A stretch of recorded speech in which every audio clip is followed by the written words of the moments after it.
Who are these people? Run for your lives! A great introduction is not always a portent of things to come.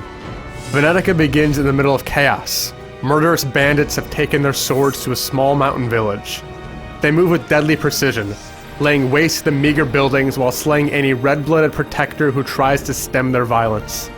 And just when this vile rampage draws to a close, you find out that the heroine, Scarlet, is the daughter of Death.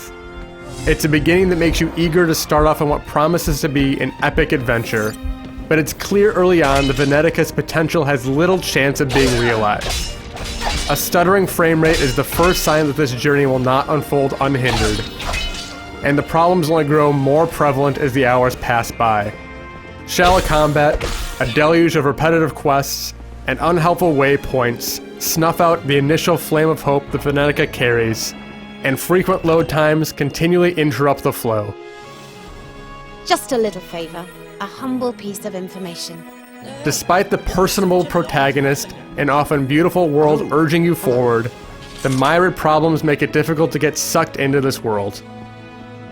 The story sees Scarlet hunting down leaders of Venice who have turned that fair city into one of crime and squalor. The various characters you meet along the way, including the villains, are one-dimensional, so it's hard to get invested in their fates. But Scarlet rises above their rudimentary depictions by being full-featured and dynamic.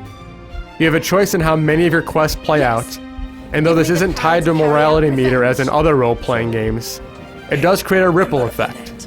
Certain quests are only available if you go down a specific path, but even more importantly, it helps you get closer to the main character. Do you know anything about a man called Sophistos? Because she is acting on your orders, it's easy to draw a kinship with her and care about her eventual success. Sadly, things begin to fall apart when you take up your sword. Combat is shallow and repetitive in Venetica, because you usually only need to mash the attack button a few times to be victorious. Strategy comes in when you have to switch to a hammer to take down a crab, or your moonblade when a demon needs slaying, but that's the only time you need to put thought into your actions. Although mindless combat is a problem, the bigger issue is that things don't always work as smoothly as they should.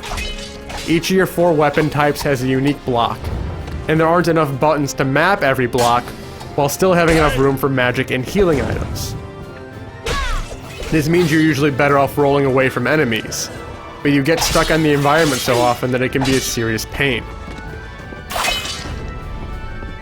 Questing has just as many issues.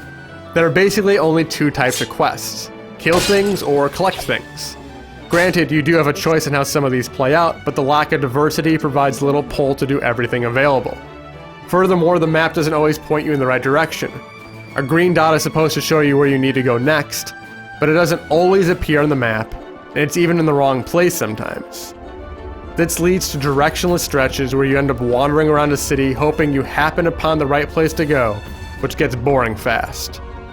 The quests are aimless, but Venetica isn't quite as arduous as it sounds. The world is quite good looking at times because strong art direction brings this Renaissance-era universe to life. It's a real shame that technical limitations lessen the impact of the serene sights, though. A stuttering frame rate can be downright nauseating at times, and jarring animations feel out of place in this realistic setting. There are also load times whenever you enter a building, which puts a halt to the brisk pacing. There isn't one element of Venetica you can hold up as something really great. The bits and pieces comprising this adventure sound fine in theory, but all come with warning signs. Venetica is not a bad game by any stretch, but its elements are so mired in mediocrity that it's often difficult to see the good elements hidden behind the sea of problems. Scarlet is a strong protagonist, and it's really easy to get behind her quest because you play such a pivotal role in shaping who she is. But one strong character is not enough to make this lengthy RPG worth playing, and there isn't a unique hook to make this feel different from other games. Unless you've exhausted the wealth of superior offerings out there isn't much of a reason to check out Venetica's disappointing world. Not even your creepy little bookworm seemed very effective.